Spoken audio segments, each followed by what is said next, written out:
बिस्मिल्लाहिर्रहमानिर्रहीम। अस्सलाम वालेकुम। कैसी है मेरी यूट्यूब फैमिली? उम्मीद है सब खैरियत से होंगे। अल्लाह ताला आप सबको खुश और आबाद रखे। और अपने चैनल अमरीन ऑफिशियल में आप सबको खुश आमदीद कहती हूँ।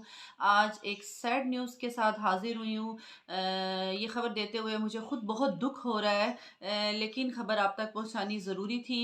तो जी, जैसा कि इकरारुल हसन साहब को आप जानते होंगे, बहुत सीनियर सहाफ़ी हैं हमारे। अपनी टीम सरेआम के साथ वो प्रोग्राम्स वगैरह करते हैं और हक पर वीडियो बनाते हैं, बातिल के ख़िलाफ़ बोलते हैं। जैसा कि आपको पता है, जब भी वो कोई वीडियो बनाते हैं तो वो करप्शन के ख़िलाफ़ होती है। और जो इदारे करप्शन कर रहे होते हैं या जो लोग करप्शन कर रहे होते हैं, पहले वो उनके ख़िलाफ़ सबूत इकट्ठे करते हैं और उसके बाद वो वहाँ पर छापा मारते हैं अपनी टीम के साथ। और जो वहाँ के मुजरमान होते हैं, मुल्ज़िमान होते हैं, वो उनके सामने आके फ़ेस टू फ़ेस बात करते हैं, जो कि एक बहुत ही मुश्किल काम है। लेकिन इकरारुल हसन जो हैं वो कभी भी हक़ बात पर बोलने से दरेक नहीं करते।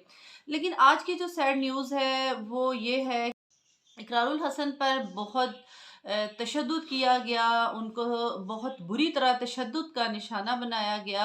और ये उन्हें किन लोगों ने तशद्दुद का निशाना बनाया है वो न्यूज़ मैं आज आपको दूँगी।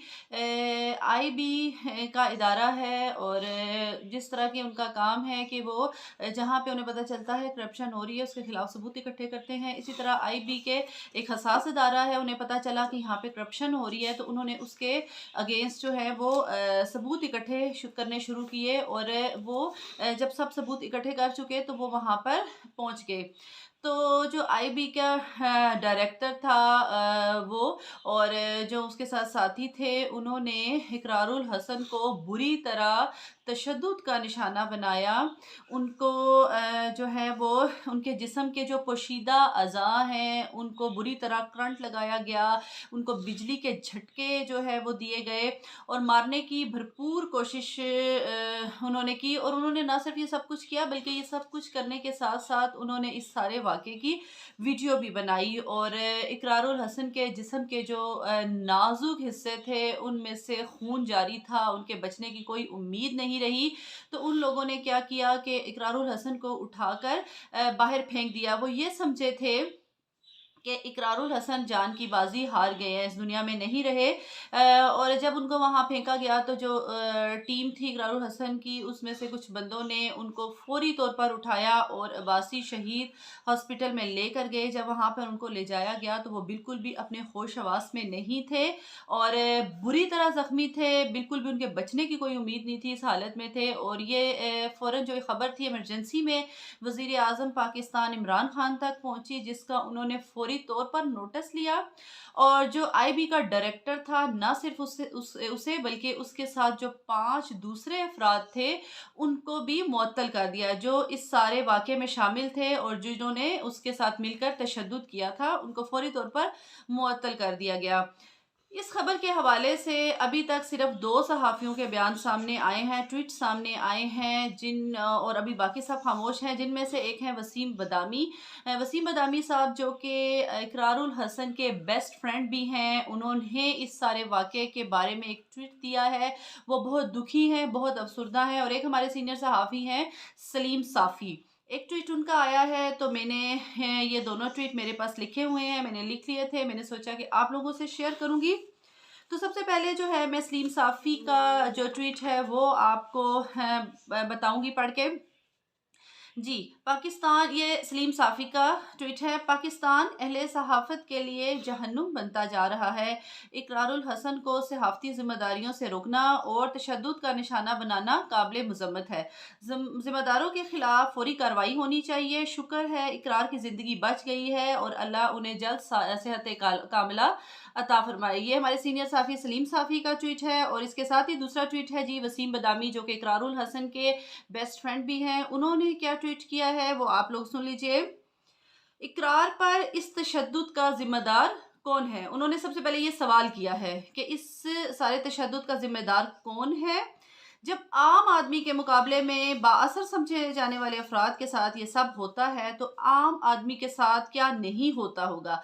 मतलब तशद्दुद करने वालों को भी यकीन था कि उनका जो दिल चाहेगा करेंगे और उनको कोई कुछ नहीं बिगाड़ सकता। जी, ये बहुत बड़ी बात की है, बहुत बड़ा पॉइंट उठाया है वसीम बदामी ने कि वाक़ई ही अगर बाअसर अफ़राद जो कि इकरारुल हसन एक पूरा चैनल लेके चल रहे हैं, टीम को लेके चल रहे हैं, उनके साथ अगर इस तरह का बेईमाना सलूक हो सकता है, उन्हें इस तरह से तशद्दुद का निशाना बनाया जा सकता है, तो आम आदमी किस तरह से इंसाफ हासिल करेगा, वो किस तरह से ज़ुल्म के खिलाफ आवाज़ उठाएगा। और जो ये बाअसर लोग हैं, करप्ट लोग हैं, ये तो उनको इससे भी बुरी तरह जो है वो दरिंदगी का निशाना बना सकते हैं। तो ये एक सवालिया निशान है हमारे मुल्क पे और हम लोगों को ये इंतज़ार है कि जिस तरह वज़ीर आज़म पाकिस्तान इमरान खान साहब ने कहा था कि मैं इस मुल्क को, पाकिस्तान को रियासत मदीना बनाऊँगा, तो रियासत मदीना में तो हर तरफ इंसाफ का बोलबाला है। तो हमें ये इंतज़ार है कि कब हमारा मुल्क जो है वो रियासत मदीना बनेगा और हमें इन जैसे दरिंदों से जान हमारी बचेगी। दिली तौर पर हम इकरारुल हसन के लिए बहुत अफ़सुर्दा हैं। अगर उन जैसे लोगों के साथ ये सब कुछ हो सकता है तो हम लोग तो कुछ भी एक्सपेक्ट कर सकते हैं। तो जो इकरारुल हसन जैसे लोग हैं, मैं यहाँ ये कहना चाहूँगी, वो सिर्फ़ प्रोग्राम नहीं कर रहे होते, बल्कि वो जहाद कर रहे होते हैं। ठीक है? क्योंकि ज़ुल्म के खिलाफ आवाज़ उठाना, हक़ के लिए लड़ना, बोलना, वो जिहाद होता है। जिस तरह इकरारुल हसन सामने आके मुजरमान से सवाल जवाब करते हैं, मुजरमान से बात करते हैं, उनको दुनिया को उनका चेहरा दिखाते हैं, तो इससे ही पता चलता है कि वो किस तरह का जिहाद कर रहे हैं। हम इकरारुल हसन के साथ हैं, हम इस वाक़ये की सख्त मज़म्मत करते हैं और अपने वज़ीर-ए-आज़म साहब से अपील करते हैं कि हमारे मुल्क को रियासत मदीना बनाएँ, हमें रियासत मदीना का इंतज़ार है और जो इस सारे मामले में मुलव्वस हैं, उन लोगों को सख्त से सख्त सज़ा दी जाए। इसके साथ ही अमरीन ऑफ़िशियल को इजाज़त दें, दुआओं में याद रखिएगा। अल्लाह